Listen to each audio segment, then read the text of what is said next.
hello, check. 1, 2, 3, 4, check. Hello, hello, hello, hello, hello.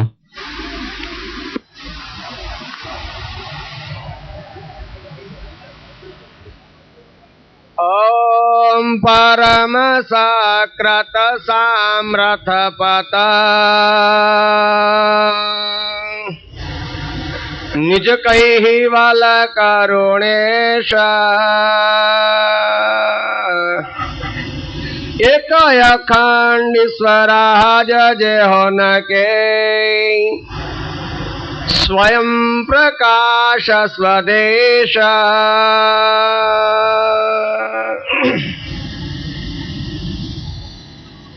परम आनंद कंद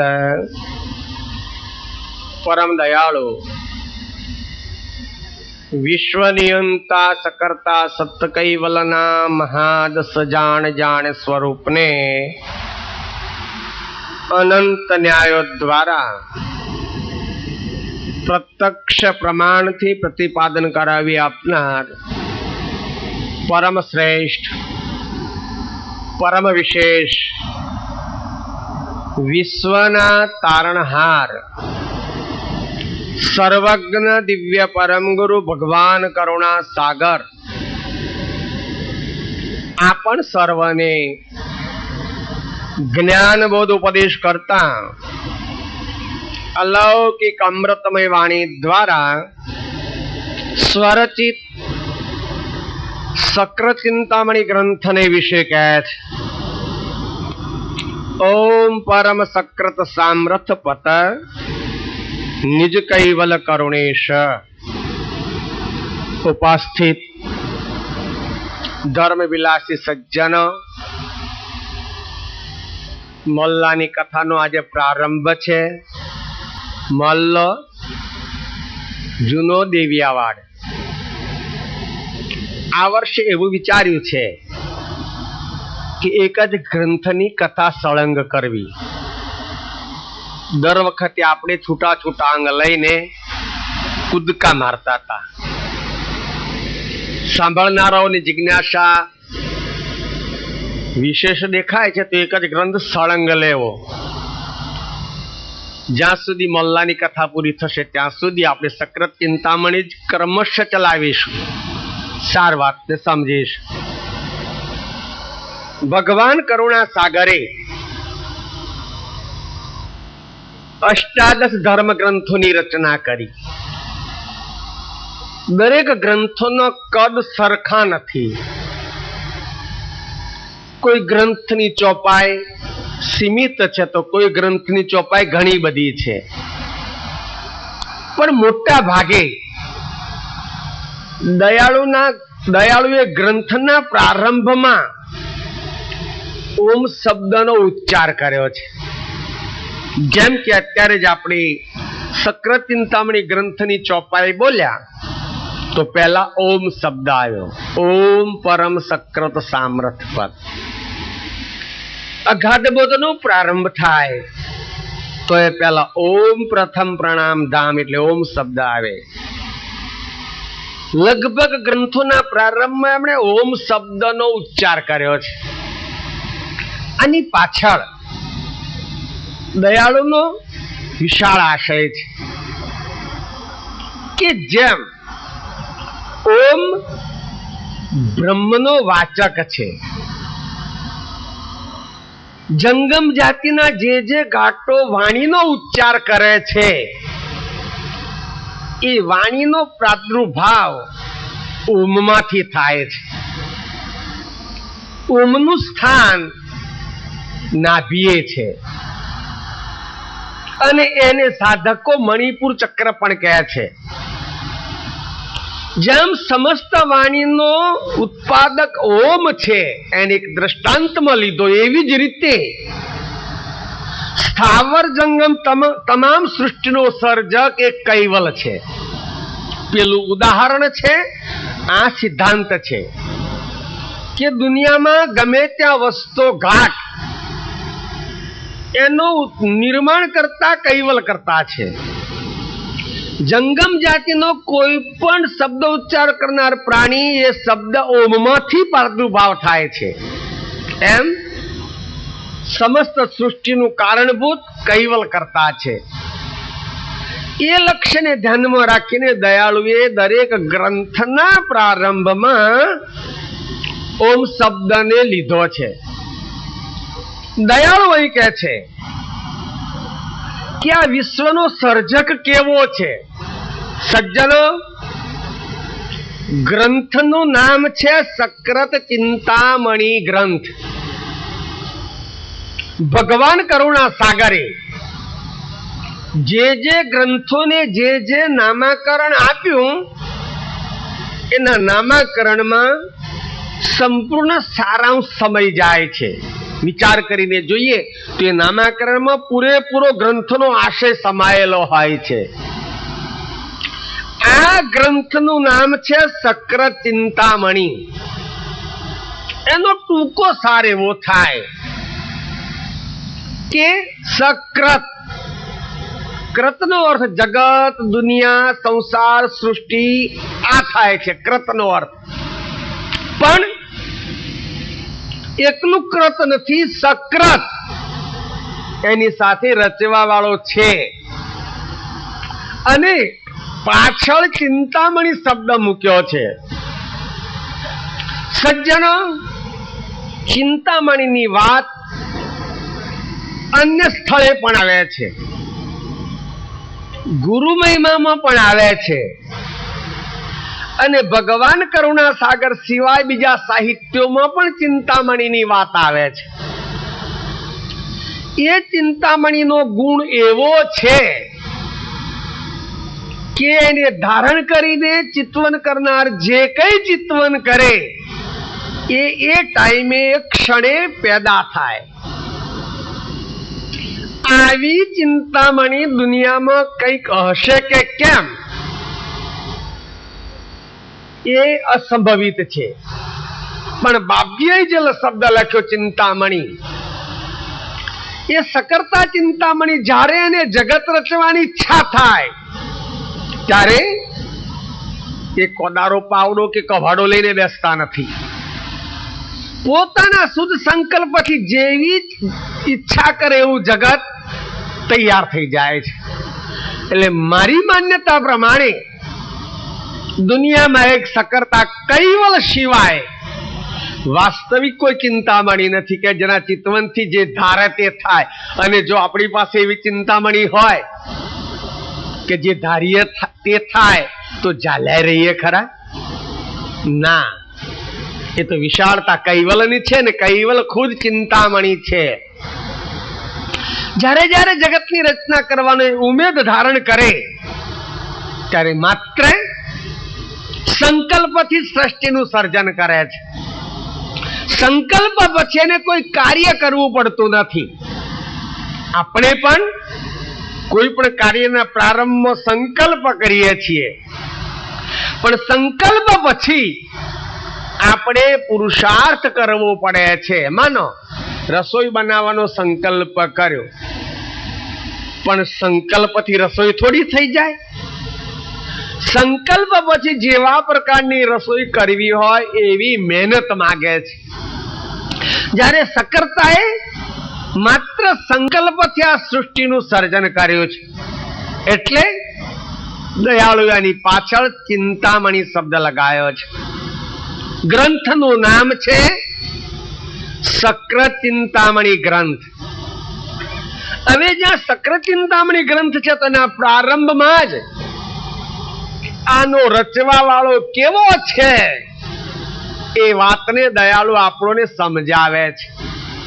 સજ્જનો, સૃષ્ટિ સર્જનના 3 અભિગમ ચાલે છે. એક દયાળુનો અભિગમ છે સકરતાપતિનો. બીજો સૃષ્ટિ સર્જનનો અભિગમ એક પુરાણાદિક માન્યતા પ્રમાણે છે, અને ત્રીજો વિજ્ઞાનની માન્યતા પ્રમાણે છે. પુરાણો શું કહે છે કે ભગવાન વિષ્ણુ ક્ષીર સાગરમાં શેષ શૈપ્યા ઉપર પાંઢેલા હતા.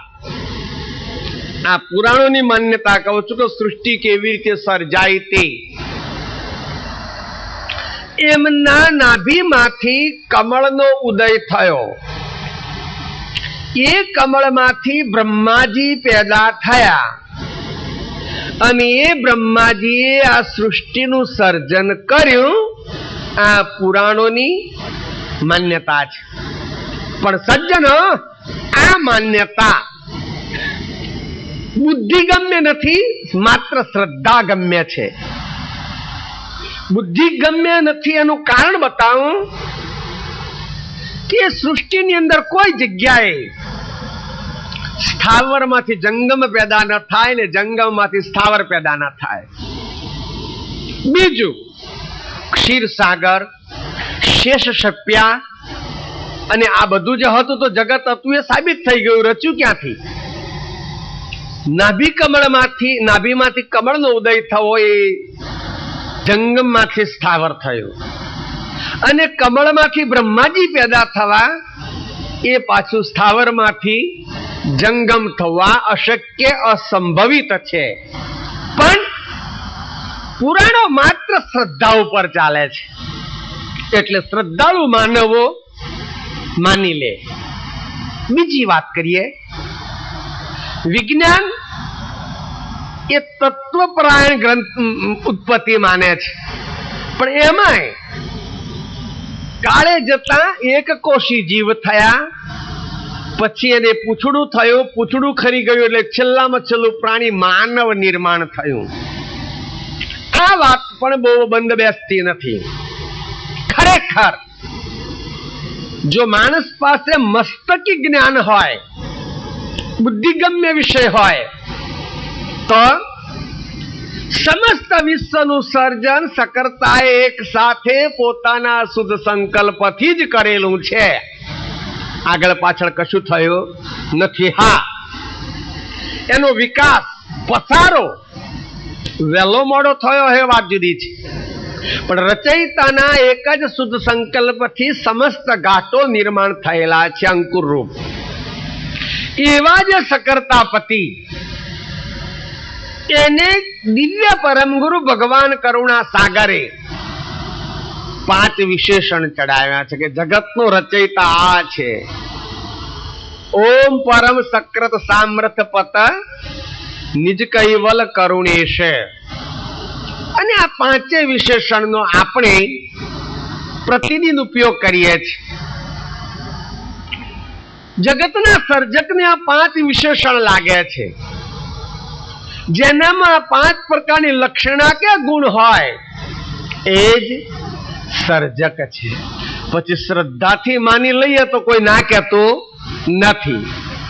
દયાળુએ વિશેષણનો ક્રમાંક લખ્યો અને આપણે રોજ બોલીએ છીએ આદ્ય, સક્રત, સ્વરાજ, કરુણેશ અને કૈવલ. આદ્ય વિશેષણ દયાળુએ કર્તાને કેમ ચડાયું? તારે કે છે આદ્ય કહેતો સબયન કી ઉત્પન્ન, સર્વના ઉત્પન્ન પેલા આદ્ય વિશેષણ એને લગાડ્યું કે અનાદિનો એ છે.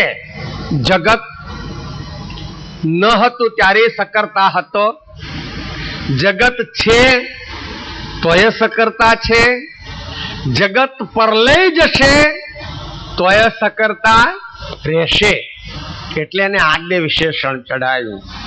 જો કે સજ્જનો, આદ્ય વિશેષણ બીજી 2 વસ્તુને લાગે છે. આદ્ય વિશેષણ બીજી 2 વસ્તુને લાગે છે, 5 નહીં લાગે, પણ આદ્ય અને કૈવલ 2 વિશેષણ બીજી 2 વસ્તુને લાગે. શૂન્યને આદ્ય લાગે કે ના લાગે? શૂન્યને આદ્ય લાગે. કેમ? શૂન્યને કોઈએ પેદા નથી કર્યું. કૈવલ છે તારનો શૂન્ય છે જ, એટલે શૂન્યને પણ આદ્ય વિશેષણ લાગે. જ્યારે શૂન્યમાં કોઈ વળ નથી તો પછી શૂન્યને કૈવલ વિશેષણ લાગે. એનામાં કોઈ વળ છે નહીં એટલે એને કૈવલ વિશેષણ લાગે. વળી જો શૂન્યને સકર્તા છે તો સકર્તાનો દિવ્ય પ્રકાશ બ્રહ્મ પણ અનાદિનું છે, તો બ્રહ્મને પણ આદ્ય વિશેષણ લાગે અને બ્રહ્મમાં કોઈ વળ નથી એટલે એને કૈવલ કહી શકાય. જો કે બીજા ગ્રંથોમાં કૈવલ શુદ્ધ શબ્દ તો નથી, પણ પુરાણોમાં 5 મુક્તિની વાત આવે છે, 5 પ્રકારની મુક્તિની વાત આવે છે અને એમાં છેલ્લી કૈવલ્ય મુક્તિની વાત આવે છે. પુરાણો વાત કરું, આપણે તો કૈવલ પદ છે, આપણે કૈવલ મુક્તિની માન્યતા હોય તો ખોટી છે.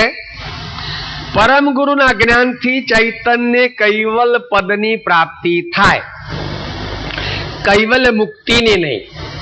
કૈવલ્ય મુક્તિ પુરાણોમાં છે, કૈવલ્ય મુક્તિ રામાયણમાં છે, કૈવલ્ય મુક્તિ ગીતામાં છે અને કૈવલ્ય મુક્તિ ભાગવતમાં પણ આવે છે. આ કૈવલ્ય મુક્તિ એટલે જીવનું વિશ્વમાં ભટકવું મટીને બ્રહ્મમાં ભળી જવું, એવી એ પુરાણો ભાગવત કે રામાયણની માન્યતા છે. પણ ભગવાન કરુણા સાગર કહે છે કે આ વાત ન્યાયબંધ બેસતી નથી. કેમ? જીવ એટલે ચૈતન આત્મા અને બ્રહ્મ વિજાતિ છે. બ્રહ્મ અંશની સજાતી નથી, અંશ બ્રહ્મની સજાતી નથી. જો વિજાતિ છે તો વિજાતી વસ્તુ વિજાતિમાં ભળી શકે નહીં. દયાળુ એક દાખલો આપ્યો છે. એક પીપની અંદર 2-3 જાતનું અનાજ 10 વર્ષ સુધી ભરી મૂકો. 10 વર્ષ પછી આ પીપ ખોલો અને અનાજ કાઢો તો એ અનાજ એકબીજામાં ભળી જાય, જે કણ હોય તે જ ગુણ પ્રમાણે બહાર આવે. એ જ રીતે બ્રહ્મ અને ચૈતન વિજાતિ છે. બ્રહ્મમાં જાણપણું નથી, બ્રહ્મમાં ક્રિયાશક્તિ નથી, બ્રહ્મમાં ચૈતનતા નથી. જ્યારે ચૈતનમાં જાણપણું છે, ચૈતનમાં ક્રિયાશક્તિ છે અને ચૈતનમાં ચૈતન શક્તિ છે. એટલે ચૈતન અને બ્રહ્મ બે વિજાતિ છે. ચૈતનનું બ્રહ્મમાં ભળી જવું એક શ્રદ્ધાનો વિષય છે, વાસ્તવિક વિષય નથી. અને એ ન્યાય એમણે છેલ્લી મુક્તિને કૈવલ્ય મુક્તિ તરીકે સંબોધી છે. જ્યારે બાકી વચલો જે 3 વિશેષણ છે, એક સકર્તા સિવાય કોઈને લાગે નહીં. કયા? સક્રત, જેનાથી આ જગતની રચના થઈ. સક્રત, જાણે આ જગત રચ્યું છે. અરે કોઈ પણ વસ્તુની રચના કરવી હોય તો સંકલ્પ કરવો પડે. સંકલ્પ શક્તિ બ્રહ્મમાં પણ નથી, સંકલ્પ શક્તિ શૂન્યમાં પણ છે નહીં.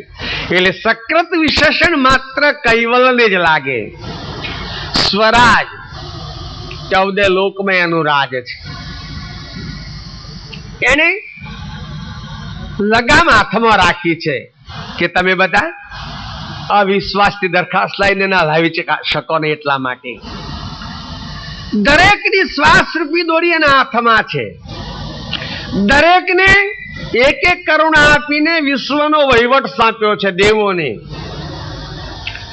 જો એ દેવો સકર્તાના નિયમમાં રહીને વહીવટ ચલાવે ત્યાં સુધી એની પાસે રહેવા દે, નહીં તો અમલ સે અદકી કરે તુરત દેવે તમાચ. એને આપેલી સત્તાથી કંઈક વધારે કરે તો નિયંતા એને તમાચ મારીને આપેલી કરુણા છીનવી લે. એટલે ત્રીજું વિશેષણ કે સ્વરાજ. ચોથું વિશેષણ છે કરુણેશ. આપણા બધાને કરુણાની જરૂર છે. સકર્તા કહ્યું એટલે બધા દેવોને એક એક કરુણા આપી ભવક્રન પ્રતિપાલુ. આ અંગમાં એ બધા વિષયો આવશે. અને પાંચમું વિશેષણ આટલું મોટું સમર્થ છે પણ કોઈના પર સહેજ વળ રાખતો નથી. અહીં તો કમ તાકાત બહોત જુસ્સા. અહીં તો શું છે? કમ તાકાત બહોત જુસ્સા. અને જો કદાચ જેવો જુસ્સો છે એવી તાકાત હોય તો હું માનતો નથી કે ઉમરામાં કોઈ હખે જીવી શકે, પણ જુસ્સો બહુ છે પણ તાકાત છે નહીં. કરવા વાળો ઉપર બેઠો છે, માણસ નિમિત્ત ખાલી લઈ જાય છે.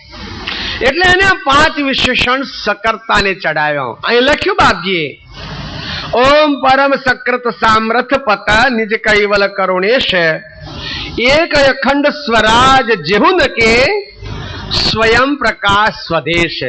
એનું રાજ અખંડ છે. અહીંયા ભાગલા પડતા જાય છે. અહીંયા આપણે જોઈએ છે ધીરે ધીરે ભાગલા પડતા જાય છે. હિન્દુસ્તાનમાંથી 2 ભાગ પડ્યા, પાકિસ્તાન ને ભારત, અને પાછી ખલિસ્તાનની માગણી ચાલે છે. એટલે આ વેચાતું જાય છે. કેમ? આ માનવકૃત રાજ્ય છે ભાઈલા. જયારે પેલું કૈવલકૃત છે, જેણે જેટલી સૃષ્ટિ રચી, અસંખ્ય ઈંડ બનાવ્યા, અનંત બ્રહ્માંડ બનાવ્યા, આ બધાનો સર્જક એક છે. એનું રાજ અખંડ છે, કદી કોઈ ખંડિત કરી શકે નહીં. કે છે કે સ્વયં પ્રકાશ સ્વદેશ. એનું કારણ તાકે આ સૃષ્ટિ એને સ્વયં સર્જેલી છે અને સમસ્ત સૃષ્ટિમાં એનો જ પ્રકાશ વ્યાપેલો છે. આ જે રાજ છે એમાં ખંડિતતા આવે છે. એનું કારણ શું? તાકે એ તપ કરીને મેળવ્યું છે, સાધન કરીને મેળવ્યું છે, કે કોઈ પરપંચ કરીને મેળવ્યું છે, એટલે એની અખંડિતતા જળવાતી નથી. જ્યારે પેલું સ્વયં પેદા કરેલું રાજ છે, સર્વ સૃષ્ટિમાં એનો પ્રકાશ છે. એટલે બાપજી કહે છે સ્વયં પ્રકાશ સદેશ. તેહી પતને નિજ સૃષ્ટિ રચી જબ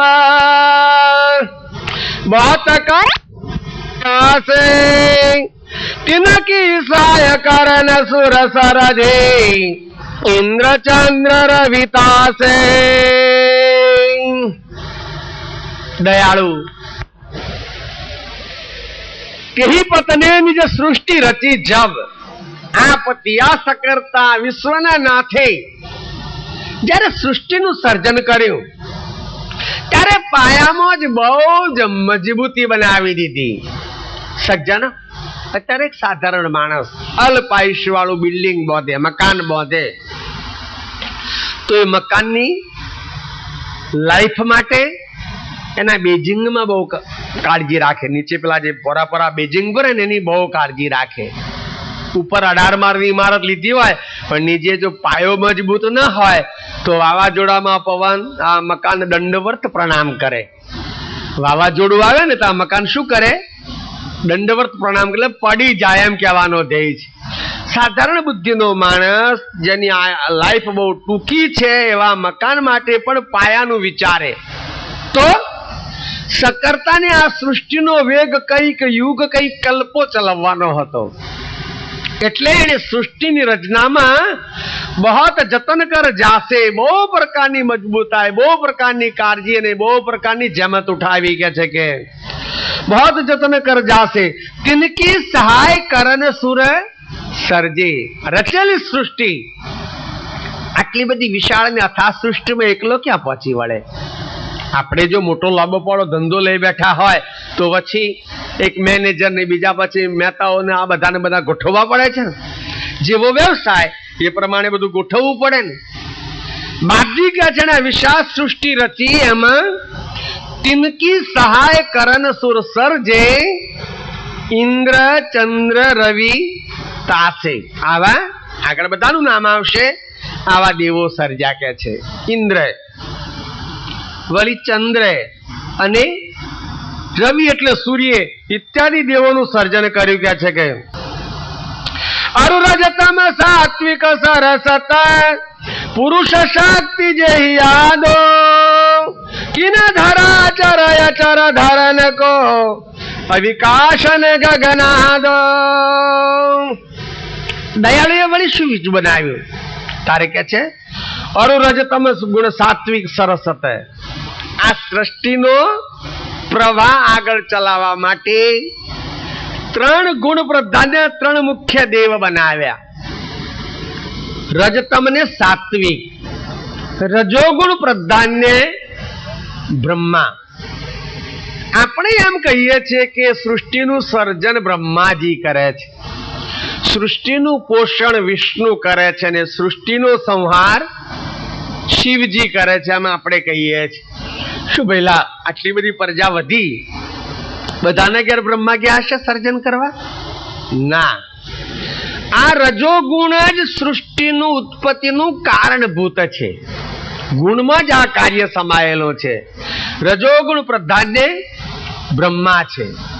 જો કે આપણે આ સૃષ્ટિના ક્રમમાં વિચારીએ તો જગતની દ્રષ્ટિએ આપણો દાદો કોણ થાય? બ્રહ્મા. ઉત્પત્તિ યોગની દ્રષ્ટિએ આપણો દાદો થાય બ્રહ્મા. આપણે બધી મનુની સૃષ્ટિ અને મનુનો બાપ થાય બ્રહ્મા. ઘણીક વખત કોઈક જગ્યાએ મારામારીને ઝઘડો થાય ને તો વળી કોઈક બોલે હોવ છે, અલ્યા કે છે પાડી દો બેચાર, એમાં શું બ્રહ્માની વન જવાની છે? બ્રહ્માની વન જવાની એમ વાત કરે છે. એટલે આ બધી સૃષ્ટિ બ્રહ્માથી પેદા થયેલી, ઉત્પત્તિ યોગનું કાર્ય એની પાસે છે. આમ છે તો પછી મને એક શંકા થાય છે કે આપણે દાદાનું ભજન કેમ નહીં કરતા અને મોટા બાપાનું ભજન કરીએ છીએ? મોટા બાપા એટલે આ વિષ્ણુ. આપણે ભજન બ્રહ્માનું કરવું છે ને. આપણે એનાથી પેદા થતા થતા અહીંયા માનવ ઘાટમાં આવ્યા છે.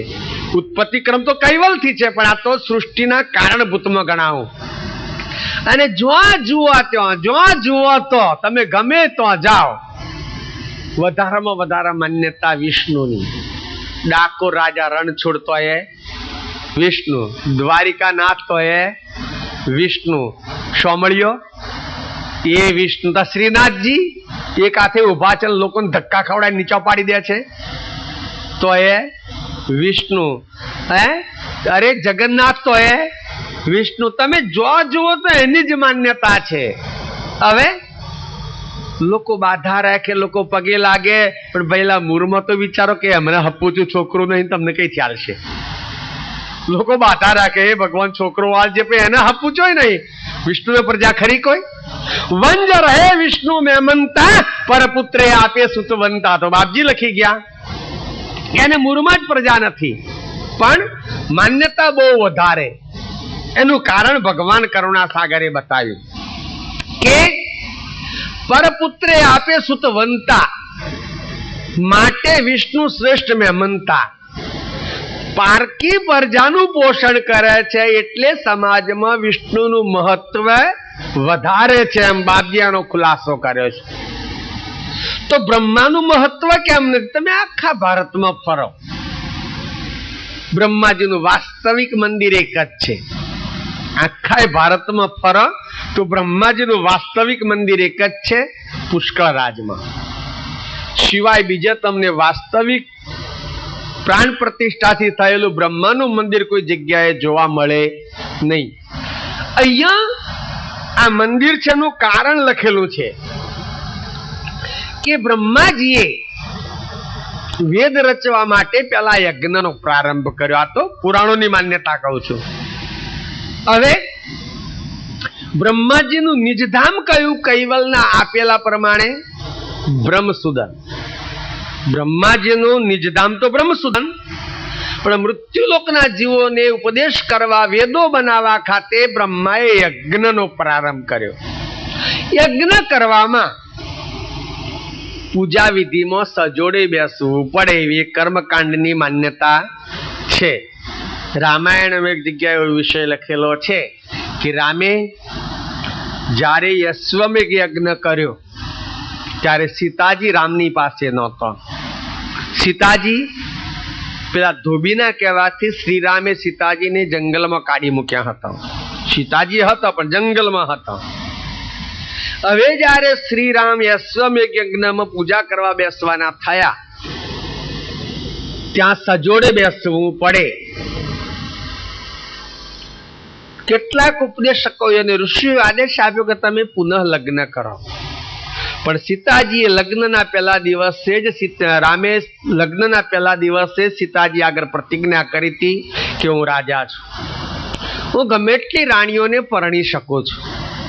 રાજા માટે છૂટ હોય છે. બાપજીએ લાખો લાખો રાણીઓ લખી છે, પણ હું એક પ્રતિજ્ઞા લઉં છું કે હું મારા જીવનમાં એક પત્ની વ્રત પાડીશ, એક વચન એક બાણ પાડીશ.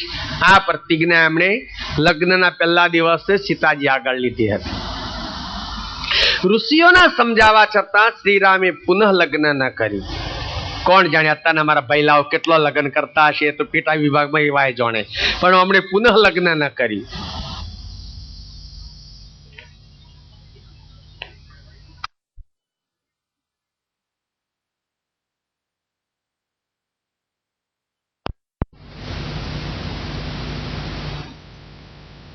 એક પત્ની વ્રત પાડીશ, એક વચન એક બાણ પાડીશ. આ પ્રતિજ્ઞા એમણે લગ્નના પહેલા દિવસે સીતાજી આગળ લીધી હતી. ઋષિઓના સમજાવવા છતાં શ્રીરામે પુનઃ લગ્ન ન કર્યું. કોણ જાણે અત્યારના મારા બૈલાઓ કેટલો લગ્ન કરતા હશે, તો પેટા વિભાગમાં એવા જાણે, પણ અમને પુનઃ લગ્ન ન કર્યું. તો પેલી વિધિમાં સજોડે બેસવાને એનું શું? એવું લખ્યું છે રામાયણમાં કે સોનાની સીતા બનાવીને જોડે લઈને પૂજામાં બેઠા હતા. અહીંયા બ્રહ્માજીએ વેદનો આ યજ્ઞનો પ્રારંભ કર્યો. ક્યાં?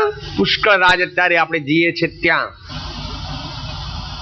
હવે કે છે પાર્વતીને તારે ઉમિયાને તેડવા માટે મોકલ્યું, પણ લખ્યું છે પુરાણમાં લખેલું છે કે બહેનોને જરા તૈયાર થતા વધારે વાર લાગે. ભાઈને કઈક જવું હોય તો પેલું થોડી વાર રૂપિયા દો, બુસ્કોટ ખાલી હેડ ભાઈ વાર લાગે કે, અને બહેનો તો તૈયાર થતા વાર લાગે ને. હવે તો પેલો બોલો બુટી પાલો કશું નીકળ્યો છે, કેટલોય ટાઈમ એમાં જાય છે. શું આ બુટી પાલો કોમમાં આવે ખરો ભાઈ? એ બેઓને મન મેળ ના થાય તો છૂટા શેડલાવા પ્રસંગ બોલો બુટી પાલો કોમમાં આવે ખરો? જો શુદ્ધ શબ્દ હોય તો માફ કરજો, મને એ નોમ બરાબર આવડતું નહીં, પણ જો બંનેને મન મેળ ના થાય તો એ બુટી પાલો કોમમાં આવે ખરો વચ્ચે? પણ તૈયાર થતા 3 કલાક લગાડે આ લોકો, એટલે બહેનોને તૈયાર થતા બહુ વાર લાગે. સાથે સાથે તમે સત્સંવેદનો બહુ ઊંડો અભ્યાસ કરો. પ્રકૃતિમાં 2 ગુણ વધારે હોય છે. એક અહમ તત્વ હોય, પોતાની જાતનું પ્રકૃતિને અહમ હોય. આ બહેનો નથી, આવું આ તો કેવા ખાતર કે એને એક અહમ તત્વ વધારે હોય, અને બીજું સમર્પિત ભાવના એનામાં વધારે હોય. બેન સમર્પિતપણામાં જલ્દી ભૂલી પડી જાય. સાથે સાથે પોતાની જાતને એને અહમ હોય. અહીંયા તેડવા આવ્યું, વાસ્તવિક વાત કરી કે યજ્ઞમાં બેસવાનું છે, યજ્ઞનો આરંભ થાય છે, માટે પધારો. પણ સાવિત્રીજીને તૈયાર થતો ઘણી બધી વાર લાગી. અહીંયા યજ્ઞના પ્રારંભનું મુહૂર્ત જતું રહેતું હતું. એટલે ઋષિઓએ બ્રહ્માજીને વિનંતી કરી કે તમે તો સૃષ્ટિનું સર્જન કરવા વાળા છો, તો પછી આ મુહૂર્ત જાય છે, સાવિત્રી આવી શકે નથી, તમે ગમે તે સંજોગે આ પ્રારંભ પૂજામાં બેસવા માટે તૈયારી કરી દો. તો એ બ્રહ્માજીએ પોતાની આત્મશક્તિથી ગાયત્રીને નિર્માણ કરી. આ લોકો અત્યારે ઉપાસના કરે છે ને, એને નિર્માણ કરી, અને સાથે સજોડે ગાયત્રીને લઈ અને યજ્ઞની પૂજામાં બ્રહ્માજી બેસી ગયા. ત્યાર પછી કેટલાય ટાઈમ બાદ સાવિત્રીજી આવ્યા, પણ એ તો કોક જોડે બેઠેલી છે. કોક એટલે રિહાઈની બાજુ પર બેઠા. જે પહેલાઓ એકલા કે મારી સાથે પુષ્કળ રાજ આવ્યા હોય, સાવિત્રી પાછળ ખૂણામાં બેહી રહ્યો છે, રિહાઈને જોયા છે ને, ખૂણામાં બેહી રહ્યો છે પાછળ. એ બ્રહ્માજીની જોડે છે, બધા દેવોની ઘરવાળી જોડે હોય, પણ ત્યાં પુષ્કળમાં સાવિત્રી રિહાઈને ખૂણામાં બેહી રહ્યા છે. તો બમણોનો ગોઠવેલો છે, ભગવાન જાણે, પણ એક પ્રત્યેક છે. અને એ જે ગાયત્રીની સાથે બેસીને યજ્ઞ કર્યો, ત્યાર પછી બ્રહ્માજીએ વેદની રચના કરી. અને એટલે જ ગાયત્રીને વેદ માતા માનવામાં આવે છે. ગાયત્રીને વેદ માતા માનવામાં આવે છે. આટલા એક વેદના નિર્માણ કરવા વાળા, આટલા જ્ઞાની, આવા મહાન બ્રહ્માજી જેને 5 મુખ છે, છતાં દુનિયાના લોકો એને બહુધા યાદ કરતા નથી. એનું કારણ બાપજીએ અને કબીર સાહેબે પણ સમજાયું છે. કબીર સાહેબના ગ્રંથોમાં એક જગ્યાએ એક ઉલ્લેખ છે, વિષ્ણુ આરાધે રાજા થાવે, શિવ આરાધે જોગી, બ્રહ્મા આરાધે રોગી થાવે. આવો ઉલ્લેખ કબીરના સાહિત્યમાં છે. અને એનું સમર્થન ભગવાન કરુણા સાગરે પણ આપ્યું છે આ જ ગ્રંથમાં. એમણે લખ્યું, વેદ વદિત બ્રહ્મા નિરખી નિજ કન્યાઈ, તાહી પુઠ પલાયે જેનું જગ જશ અન્યાય.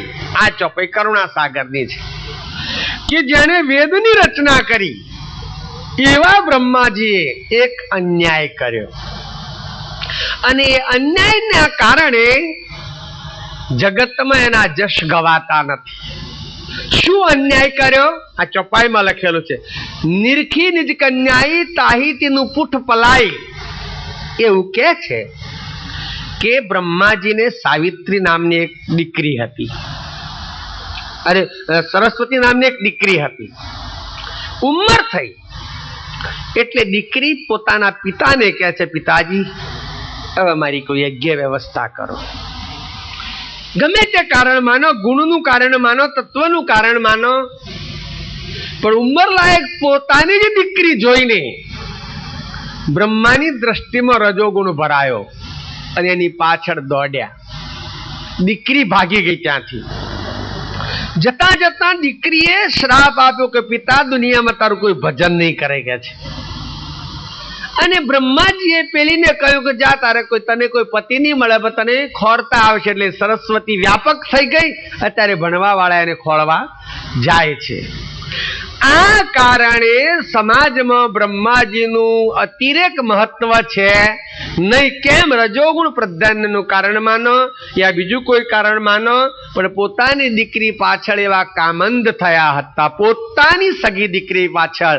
એટલે દુનિયામાં બ્રહ્માની કોઈ ઉપાસના કરતો નથી કે જે બ્રહ્માએ ગાયત્રી પેદા કરી, યજ્ઞ પૂર્ણ કર્યો અને વેદની રચના કરી, એવા વિશાળ જ્ઞાની બ્રહ્માનું પણ કોઈ અત્યારે ભજન કરતો નથી. કારણ રજોગુણ પ્રધાન્ય છે, જ્યારે વિષ્ણુ સતોગુણ પ્રધાન્ય છે.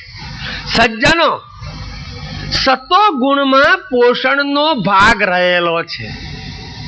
કોઈ પણ વ્યક્તિ સાત્વિક ભાવ વાળી વ્યક્તિ હોય તો એક ટુકડામાંથી ટુકડો બીજાને આપશે.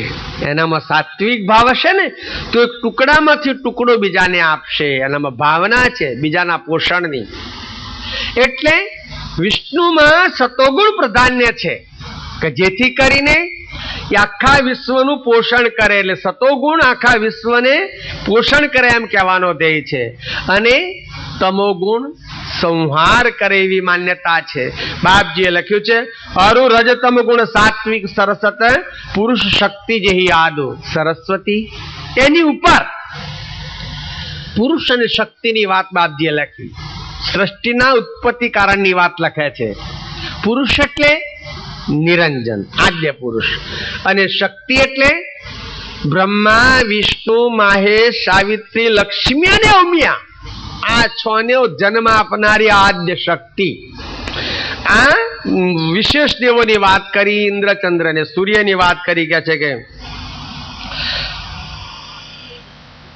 પુરુષ શક્તિ જે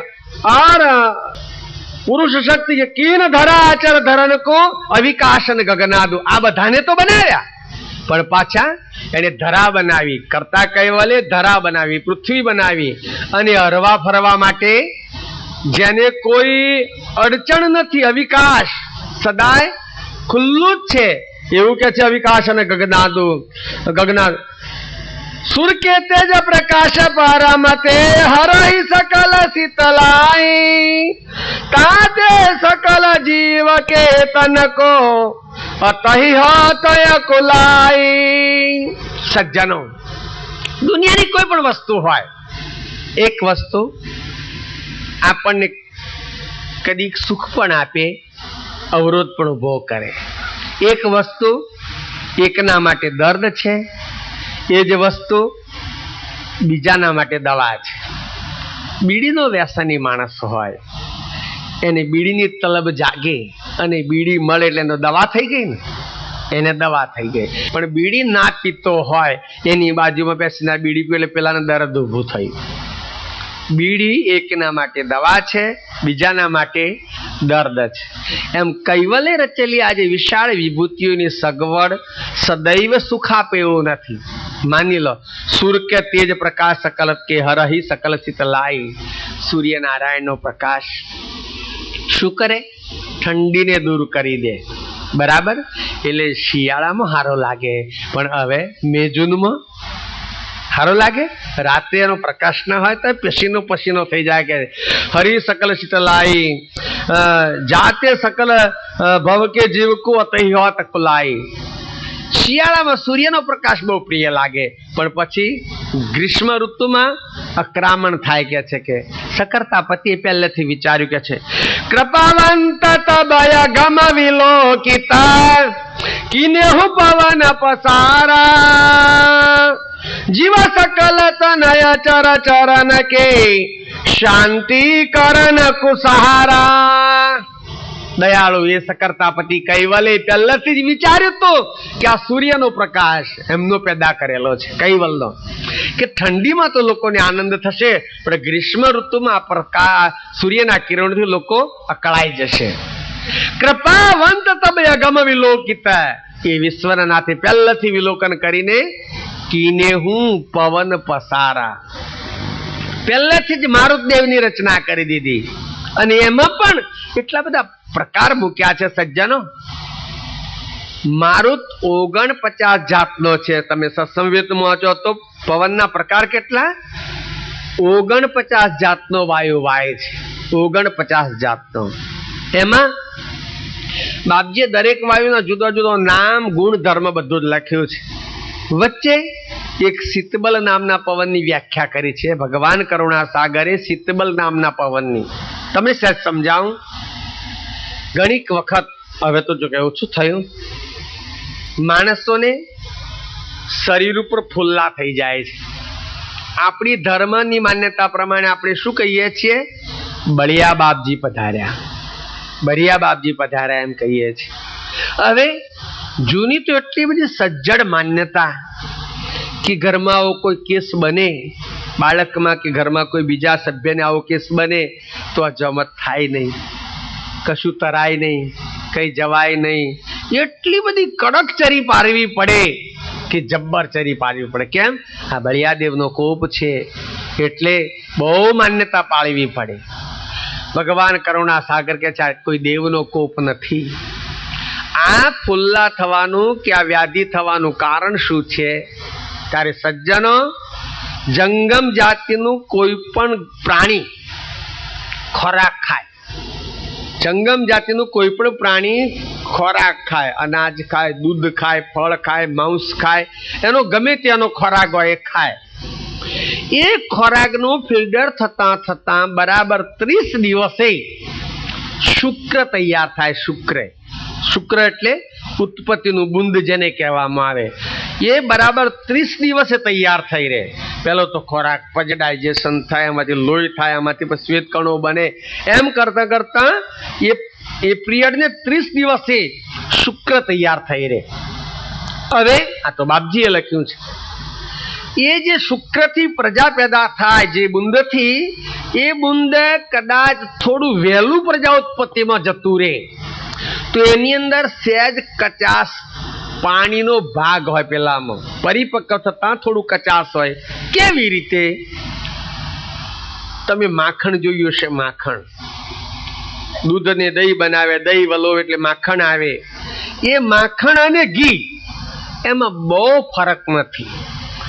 માખણમાં સહેજ ખટાશનો ભાગ છે, અને ગરમ કરે ને ખટાશ એ થઈ જાય એટલે ચોખ્ખું બની જાય, ઘી થઈ જાય. એમ કચાશ પાણી વાળું જે શુક્ર છે, જો પ્રજા ઉત્પત્તિમાં જાય તો પ્રજા તો ઉત્પન્ન થાય, પણ પેલા કાચા પાણીનો ભાગ એના શરીરની સાથે વધતો જાય.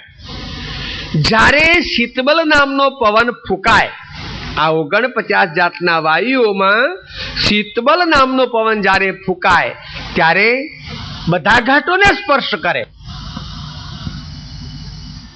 અંદર એ ગરમી પછી વાત થાય. જો અંદર ગરમી કરે તો આપણે શું કહીએ? બરિયા બાપજી કોઠે ઓર્યા છે. અને જો બહાર પ્રયોગ કરે તો બહાર પધારે એવું આપણે કહીએ. વિજ્ઞાને અવડે સાબિત કર્યું કે આ ચેપી રોગ છે, કોઈ દેવનો કોપ નથી, પણ ભગવાન કરુણા સાગરે 200 વર્ષ પહેલા સાબિતી કરી કે આ ચેપી રોગ છે. શીતબલ નામનો પવન ફૂંકાય એટલે જેના શરીરમાં કાચા પાણીનો ભાગ હોય એને જ આ ગરમી કે ફુલ્લા થાય છે. આવા તો 49 જાતના વાયુ છે. એક પ્રકારનો વાયુ એને શીરવા વાયુ કહેવામાં આવે. ખેતીમાં ઓછામાં ઓછો વરસાદ વરસ્યો હોય પણ જો એ વાયુ ખેતીને અનુકૂળ હોય તો સારામાં સારો શિયાળો પાક પાકે, હવાથી જ સારામાં સારો પાકે. એવા પ્રકારનો વાયુ વાય તો કહો ખેતી ઊભી ઊભી સુકાઈ જાય. આવા 49 જાતના વાયુ છે. આ પવન તત્વનું નિર્માણ કૈવલ કરતા એટલા માટે કર્યું કે સૂર્યની ગરમીથી જીવો જ્યારે અકળાઈ જશે ત્યારે એમને સાંત્વન માટે કૃપાવંત તબ અગમ વિલોકિત કીને હું પવન પસારા જીવ સકલ તન અચર ચરણ કે શાંતિ કરન કો સારા. દયાળુ એ જીવોને શાંતિ માટે આ પવનની રચના કરી કે છે કે પુનિકટ રસ રસ કે રસ લેવન દેવન દીન દયાળો ખાન પાન અમૃત રસ ભોજન પુરિત તાત પ્રતિપાળો. સજ્જનો, એની કળા, એની રચના તો જુઓ નાથની. જો ખરેખર આ વાતને વિચારવામાં આવે તો જેટલો માટીનો ઢેફો છે એટલા પરમેશ્વર માની માન્યતા આપણામાંથી આપોઆપ જતી રહે. એને કેવી સુંદર રચના કરી કે છે કે પુનિકટ રસ રસ કે રસ લેવાન. 6 ઋતુના જુદા જુદા પ્રકારના રસ તૈયારી છે હવે. હા, ગરમીનો દુશ્મન કેરી. આજે મારે તો કોઈક જાંબુ મૂકી ગયો છે, પણ મૂકી ગયો ખબર નહીં, હું સૂતેલો તો કોઈક મૂકી ગયું છે. એટલે કહેવાની મતલબ કે ઋતુનું ફળ ઋતુએ જ મીઠું લાગે. તમે શિયાળામાં કેરી ખાઓ તો એટલો બધો ગુણ કરે નહીં. એટલે દરેક ઋતુને અનુકૂળ એનું ફળ બનાવ્યો કૈવલ કરતા. અરુખટરત ગત કે કરતા દેવન દીન દયાળુ ખાન પાન અમૃત રસ ભોજન. સજ્જન, કેવું ખાનપાન અમૃત સમાન ભોજન બનાવ્યું. અને ખરેખર જીવના નિભાવ માટે જો મોટા મોટી દવા હોય, મોટા મોટો દેવ હોય તો અન્નદેવ છે. મોટા મોટી દવા કે દેવ હોય તો અન્નદેવ છે. અને એટલે વળી આ જગતની પ્રણાલિકામાં મોટા મોટું દાન હોય તો અન્નદાન છે. આધ્યાત્મિકતામાં તો જ્ઞાન દાન મનાય છે, પણ અહીંયા સૃષ્ટિ ભાવમાં જો મોટા મોટું દાન હોય તો અન્નદાન છે. એટલે બાપજી કહે છે દેવન દીન દયાળુ ખાન પાન અમૃત ભોજન પૂરી તાત પ્રતિપાળો. એવું જગતમાં ભરી દીધું છે. સાચું કે છે, જગતની વસ્તી વધતી જાય છે, વધતી જાય છે ને. હું પહેલા આજેથી 25-27 વર્ષ પહેલા ઈચ્છા ના થી ઉતરું, બગલથી ખિસ્સામાં ગાલી અને આવું તો વચમાં પેલા તાણી ઘરો કણબી વાળનો આવતો હતો. વચમાં કોઈ ઘર જ નહીં. કોઈ કદાચ ઠેલી મારી લઈ જાય ને તો કોઈ કેમ લઈ જાય એમ કહેનાર કોઈ હતું નહીં. હવે સ્પેર ફૂટ જગ્યા વેચાતી મળે એમ છે. ઈચ્છાનાથથી ત્યાં મંદિર સુધી છે ફેરફૂટ જગ્યા. કેટલી વસ્તી વધી, વરચક ગામે ગામ શહેરે શહેર આટલી વસ્તી વધી ગઈ. ખરેખર પૃથ્વીનું ક્ષેત્ર તો ઓછું થતું જાય છે. કેનાલો, રોડ, કારખાના, વસ્તી વધે એટલે પૃથ્વીનું ક્ષેત્ર ઓછું થતું જાય છે. કૈવલે બનાવેલી કે પૃથ્વી વધતી નથી, ક્ષેત્ર એનું ઓછું થતું જાય છે. પણ ભગવાન જાણે એમાં એવું પૂરી રાખેલું નેકર નેકર કોઈ ભૂખે મરતું જ નથી. એવું પાક જ કરે છે કે દરેકનું પેટ ભરાય જ છે. વસ્તી ઓછી હતી તારે કદાચ એમ થતું હશે કે અનાજ ખૂટી ગયું, પણ અત્યારે ઘણો હડે હે લોકોને. ઓછી વસ્તી કરતા વધારે વસ્તીમાં હડે છે. એટલે કહેવાનું જાય પૂરી તાત પ્રતિપારું. એ નાથે એ વાલાએ એટલું ભૂમિમાં ભરી રાખ્યું છે કે જેટલા જીવો પેદા થાય એને પૂરું થાય, ખૂટે નહીં. કે છે પૂરી તાત પ્રતિપારું. અરુખટ કીએ કરતા લાગત સકલ સકામું. વળી મોટી 3 અને નાની 6 ઋતુ બનાવી. અત્યારે હવે આ વસંત ચાલે છે. વસંત પછી આવશે ગ્રીષ્મ, વર્ષા, શિશુર, શરદ, શિશુર, એમ 6 ઋતુ ને પછી મોટી 3. ઘણી વખત મેં તમને કથામાં કહ્યું હશે. અત્યારે ચાલે છે ઉનાળો. બરાબર ને? આગા કશો પવન આવવા દે, હું ન્યારો. પછી આવશે ચોમાસું. વસ્તી વધી, 2 જ ખંડનું મકાન, 3 પોયરા પૈણાયેલા, હજુ તો ડોહો ડોહી લઠ જેવા છે. કોઈ મહેમાન આવે તો હુઈ જવાનું કઈ ભાઈ, ચોમાસું એમ. અત્યારે તો મંદિર ઉઠલા પડી રહ્યા, ગમે ત્યાં પડી રહ્યા, ગમે ત્યાં પોકડે પડી રહે. પણ વરસાદ વરસતો હોય, 2 જ ખંડનું મકાન છે અને હડાહાથ ફેમિલી છે. ચોમાસું એટલે એનું નામ ચોમાસું પડેલું. અને પછી દિવાળી પછી આવે શિયાળો. એક પથારીમાં 3 જણા હોય તો વધો આવે નહીં, કારણ કે ઠંડી ખરી ને, એટલે 2-4 છોકરા એક ગોદડીમાં ગબડાઈ મિલાય વધો. અને શિયાળો. આ મુખ્ય 3 ઋતુ. અને નાની 6 ઋતુ. બાપજી કહે છે કે લાગત સકલ સકામ ઉલટ પુલટ સુખ નવીન નવીન કે જીવન કે કરન વિરામ. બાપજીએ કરતા કૈવલે એવું ઉલટા પુલટી બનાવ્યું સકર્તાએ કે જીવને વિરામ. તાર સજ્જનો માનો, આ જીવને સારું જ જોઈએ છે એવું નથી. હા, ચેન્જ જોઈએ છે, નવું જોઈએ છે. માનો તમે કોઈ લગ્ન ગાળાની અંદર 15-20 કે 25 દાડા મિષ્ટાન જ ખાખા કરો, મિષ્ટાન જ ખાખા કરો. તમને ઘેર આવીને એમ ના થાય કે ચાલ નાસ્તો જુવારની રોટી બનાવી દે, કે છે બહુ દાડા રોટલો ખાધો થયો. હવે લાડુ કરતા કે મિષ્ટાન કરતા જુવારના રોટલામાં કઈ કસ સારો નથી ને, પણ આપણને જુવારની રોટી ખાવાનું મન કેમ થયું? ચેન્જ માગે છે, નવું જોઈએ છે. મનને સારું જોઈએ એવું છે નહીં, નવું જોઈએ છે. એટલે આપણને નવું નવું ગમે છે. જો કરતા કહેલી એક જ બનાવ્યું હોત તો બહુ આનંદ આવે નહીં, પણ નવું નવું જુદું જુદું અનેક પ્રકારનું બનાવ્યું. અને આ વિશ્વમાં એ બધું ભરી દીધું. કે છે કે और मौज में कहते का बारन मनुष्य जात धर धर की गजवाहन है सुख पालन सुख एक एक ते सर सरही. કરુણા સાગર કહે છે સજ્જનો, ભગવાને આપણા માટે કેવું બનાવ્યું. ઓર મોજ મેં કેતિક બરનું. બીજી બધી મોજોમાં કેટલું વર્ણન કરું. કે છે મનુષ્ય જાત ધર ધર કે. અને એમાં વધારામાં વધારો ઉપયોગ કોણ કરે? માણસ. લખ્યું આગળ ગજવાહન. ગજવાહન એટલે ઘોડા ઉપર બેસવું. તે ઘોડા પર કોણ બેસે ભાઈ? માણસ બેસે ને. ઘોડા પર માણસ બેસે. મારા જે હજુ જિંદગીમાં હું ઘોડા પર નથી બેઠો હતો, અને ઘોડા પર નહીં બેસવો એ નિયમ છે. તમે તો બેઠા જ હશો, બેઠેલા કે નહીં? હે, બેસીને મંદિરે દર્શન કરવા આવ્યા છો ને, ડાકલું વગાડતા વગાડતા. પછી કોણ ઘોડો થયો એ તો મને ખબર નથી, પણ એક વખત તો તમે ઘોડા પર બેઠા. પછી કાયમના માટે તમે ઘોડા. એક વખત તો ઘોડા પર બેઠા, ઘોડા પર બેઠા પછી કાયમના માટે તવર ઘોડો થઈ ગયો. પછી એટલે કહેવાની મતલબ ગજવાહન. બાપજી કહે છે ઘોડા ઉપર માણસ બે છે, ગજવાહન. હય સુખપાલન સુખ. સુખપાલ જોઈ લી. ચરોતરમાં હજુ જૂનો જૂનો ઠાકિયા જોવા મળે છે. 4 ભોય ખભા ઉચકીને જાય. સુખપાલ. એમાં કે જે જ્યાં લગ્ન થાય ને ત્યાંથી પેલી કન્યાને સુખપાલમાં બેસાડીને લાવવાની, હેડાડીને લાવવાની. હા, એ જે કહેતા હોય તે એમાં બેસાડીને લાવે. સુખપાલ હય હસ્તી. હાથી પર કોણ બેસે?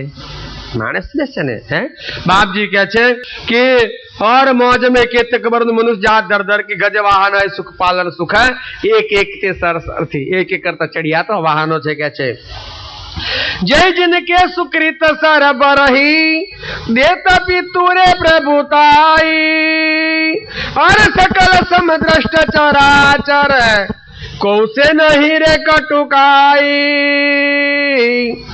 આ બધી વસ્તુઓનું સર્જન કૈવલે કર્યું. હવે બધા ઘાટો એના બનાવેલા, બધા માનવો એના બનાવેલા, તો પછી બધાને સરખું આપવાનું ના. કે છે જે જન કે સુકૃત સર ભરહી દેત પિતુ પ્રભુ તાઈ. આ બધી વાતો સાંભળી, હાથીની, ઘોડાની, સુખપાલની, મિયાનાની આ બધી વાતો સાંભળી ભોગવવાની ઈચ્છા થાય તો સુકૃત કરો, સકરતાની ભક્તિ કરો. બધો જ વાહન આપણા માટે ઉપલબ્ધ છે. દુનિયાનું કોઈ ધામ, દુનિયાનો કોઈ પદાર્થ અશક્ય નથી. જો જીવાત્મા કમર કસીને આદર કરે તો એના માટે દરેક ધામ કે દરેક સાહિત્ય કે દરેક પદાર્થ શક્ય છે. એટલે કે જય જન કે સુકૃત સરભરહી દેત પિતૃપ્રદાય ઓર સકલ સમદ્રષ્ટ ચરાચર. બાકીના જીવો ઉપર એની સમદ્રષ્ટિ છે. એટલે તો હવે જ આપણે મંગલાચરણની પાસે પેલી સ્તુતિમાં બોલ્યા ને, અખિલમ સમાનમ દ્રષ્ટિ અંતરંતમ. હે નાથ, તમારી સમસ્ત વિશ્વ ઉપર સમાન દ્રષ્ટિ છે, તમને કોઈ વાલો નથી, તમારો કોઈ વેરી નથી. પણ જે પદાર્થ ઓછો વધતો મળે છે એ એના સુકૃત દુકૃત પ્રમાણે મળે છે. નહીં તો તમારી દ્રષ્ટિ કહે છે કે સકલ ઉપર સકલ સમાસન દ્રષ્ટ ચરાચર કૌશે નહીં કટુકાઈ, કોઈના સાથે વેરજર કરતા કૈવલ્ય છે નહીં. એસે પરમ દયાલ નિહારન અખિલ અંશ રજ તજ કે લેત સંભાલ સકલ કરત નકી અપને કરત ઉપજ કે. દયાળુ ભગવાન કરુણા સાગર કહે છે એસે પરમ દયાળ નિહારન, એવા પરમ દયાળુ સકરતા કૈવલ સકર ચિંતામણનું પહેલું જ અંગ છે. મહાન દયાળુ છે. આપણી કોઈ લાયકાત નહીં, આપણી કોઈ સાધના નહીં, અને એના પહેલા આપણા માટે કેટલી તૈયારી કરી, કેટલી સુંદર જગતની રચના કરી, પદાર્થો, વાહનો, સૂર્યચંદ્ર દેવતાઓ, આ બધી રચના આપણા માટે કરી. ખરેખર આપણે સકરતાના અંશ છીએ, અને આ સકરતા એ દેવો આપણી સેવા માટે, આ દુનિયામાં અન્યાય નહીં ચાલતો કે આપણી સેવા માટે દેવો રચ્યા, ત્યારે આપણે દેવોની સેવા કરીએ છીએ. પત્નીએ પતિની સેવા કરવી જોઈએ, ત્યારે પતિઓ પત્નીની સેવા કરતા થઈ ગયા છે. એવો જ ન્યાય કહેવાય ના? દેવો આપણી સેવા માટે કૈવલ્ય સર્જા છે, ત્યારે આપણે શોની માળા ફેરવીએ? દેવોની માળા ફેરવીએ. અન્યાય કરીએ છીએ. ખરેખર તો દેવોને આપણી સેવા માટે સકરતા એ સર્જા છે. એને કહે છે કે એસે પરમ દયાળ નિહારન, એ દયાળુ એ જગતની રચના કરીને સદાય આપણી સામે અમી દ્રષ્ટિથી નિહાળી રહ્યો છે. કોઈ જીવને કદી ભૂલે નહીં. જીવ એના કર્મ પ્રમાણે, એની કરણી પ્રમાણે સુખ દુઃખ ગમે તે ભોગવે, પણ એની દ્રષ્ટિ તો અમી દ્રષ્ટિ હોય છે. એ દયાળુ કદાચ આપણને આપણા કર્મની શિક્ષા કરે. સજ્જનો, અહીં લખ્યું એસે દયાળ. હવે સકરતાને બે શબ્દો લાગે છે. એક તો એને દયાળુ પણ કહીએ છીએ, એસે દયાળ, અને બીજી જગ્યાએ નિયંતા શબ્દ કયો છે. સકરતાને કયો શબ્દ લાગે? નિયંતા. હવે આ બે શબ્દ ભેગા રહેવા જરા કઠિન છે. જે વ્યક્તિ નિયંતા હોય એ દયાળુ ન થઈ શકે, અને દયાળુ હોય એનાથી નિયંતાનું નિયંત્રણ ન થાય. દયાળુમાં ક્ષમાનો ભાગ રહેલો હોય. દયાળુમાં શું હોય? ક્ષમાનો ભાગ હોય. હવે જે વ્યક્તિ ક્ષમા કરી દે તો પછી એને નિયંત્રણ બરાબર ના ચાલે. ભૂલ કરે ને ક્ષમા, ભૂલ કરે ને ક્ષમા, તો નિયંત્રણ બરાબર ના ચાલે. પણ આ બંને શબ્દો સકરતામાં સંભવિત છે. કેવી રીતે? એમણે વિશ્વબ્રહ્મમાં ખુલાસો કર્યો છે. સકરતા નિયંતા તો છે જ, કરેલું અક્ષરશઃ જીવને ભુક્તમાન કરાવે છે, પણ દયાળુ છે એટલે એ ચૈતન્ય, એ અંશને બીજા ઘાટમાં લઈ જાય. મનુષ્ય સિવાયના પછી જેવા ગુના હોય એવા બીજા જંગમ જાતિ કે સ્થાવર જાતિના ઘાટમાં લઈ જાય, અને ત્યાં અવસ્થાનો ભેદ છે. કરુણા સાગરે વિશ્વભરમાં એક દાખલો આપ્યો છે. કોઈને કઈ એવો વ્યાધિ થયો હોય ને ઓપરેશન કરવાનું હોય તો ડોક્ટર ઓપરેશનનો ચીરો મૂકતા પહેલા કોલોફોર્મ સુંઘાડી દે.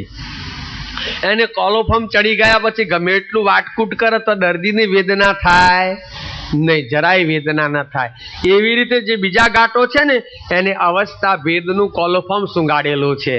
પેલો જીવ ત્યાં જઈને એના કરેલા બધા જ ગુના ભોગવે, પણ એને એની વેદનાની અસર થાય નહીં. એટલે એ દયાળુ ગુના તો ભુક્તમાન કરાવે એટલે નિયંતા છે, પણ એવી જગ્યાએ લઈને ભુક્તમાન કરાવેલે ને પેલા ગુનાની શિક્ષા ભોગવવાનો વ્યાધિ થાય એટલે ત્યાં દયાળુ પણ છે. કે છે એસે પરમ દયાળ નિહારન અખિલ અંશ રજ તજ કે લેત સંભાળ સકલ તન તન કે અપને કરત ઉપાધિ. તને તન રજે રજની સંભાળ રાખે. કેમ? મારા સર્જેલા છે, મેં પેદા કરેલા છે, એટલે એના ઉપર કાયમ માટે સંભાળ રાખે છે. કે છે યા વિધ કે નિજ નિગા નિરંતર અંતર રહિત સફેકી છપી રહત નહીં યાદ અંત મધ્ય જિનકે કછુ અપેખી. દયાળુ પ્રથમ અંગની પૂર્ણાવતીમાં કહે છે કે આ વિધ કે નિજ નિગા નિરંતર. એવી રીતે સકરતા કૈવલ જાણે જગત રચ્યું તે વચમાં બનાવટી ગોઠવ્યા એમની નહીં. જેને જગત રચ્યું તે સકર્તાની નિગાહ દ્રષ્ટિ કોઈ પણ પ્રકારના અંતર સિવાય દરેક ઘાટો સાથે સંકલંક થયેલી છે કે છે. કોઈ ઘાટની દ્રષ્ટિ બહાર છે નહીં કે છે. નિગાહ નિરંતર અંતર રહિત સપેખી, સહેજ અંતર સિવાય દરેકે એની નિગાહમાં સમાયેલા છે. છપી રહત નહીં આદ્યંત મધ્ય, ફાયદો ખરો તો નુકસાન ખરું. સકર્તાની દ્રષ્ટિમાં આપણે સમય ગયા એનો ફાયદો ખરો કે એની અમી દ્રષ્ટિ મળે ફાયદો ખરો, પણ નુકસાન શું જાણો છો? એનાથી છૂપું કશું ના રે. આપણે જે કઈ કરીએ તેવો એ જોણી જાય. આ નુકસાને ખરું, ફાયદો ખરો અને પાછું નુકસાને ખરું. બાપજી કહે છે આદ્યંત મધ્ય સપેખી, કશું એનાથી છૂનું રે. એટલે સજ્જનો આ જગતનો જે રચતા છે એને સકર્તા કહેવાય. એના શુદ્ધ સંકલ્પથી જગત રચાયું છે. આપણે જે કંઈ કરીએ એને જાણે છે. જો આપણે સકર્તાને માનતા હોઈએ તો કોઈ દિવસ તનથી મનથી કે જાણે અજાણે પાપ કે અધર્મ કરવો જોઈએ નહીં. અને જો કદાચ આપણે આ નિયમમાં આવે કે હું કદી જૂઠું નહીં બોલું, કદી ચોરી નહીં કરું, કદી દુષ્કર્મ નહીં કરું, એ સમજના ઘરમાં આપણે આવીએ તો કથા સાંભળેલી એ પ્રમાણભૂત ગણાય. અને સાથે સાથે આપણે સકર્તાને માનીએ છીએ કે આપણો સકર્તા સર્વજ્ઞ છે, એ પણ પ્રમાણભૂત ગણાય. શ્રીમદ કરુણા સાગર आड़ सकता स्वराज करुणे कैवल करता की जय. कृष्ण साई महाराज की जय. करुणा सागर भगवान की जय. प्रवीर सागर महाराज की जय. शांत पेशी रघुराम महाराज जय. परमहंस कान्हा महाराज की जय. जय. विष्णुदास महाराज की, शांतिदास महाराज की, शीतलदास महाराज की जय. देवचरदास महाराज की, कार्य संतन की जय. कार्य रेवन की जय. ज्ञान संप्रदाय की जय. गाड़ी सारसापुर जी जय. आयम पंत की जय. जय. कैवल धाम की जय. जय. कथा ब्रह्मोटी का सत्यैव साये પાછો કામ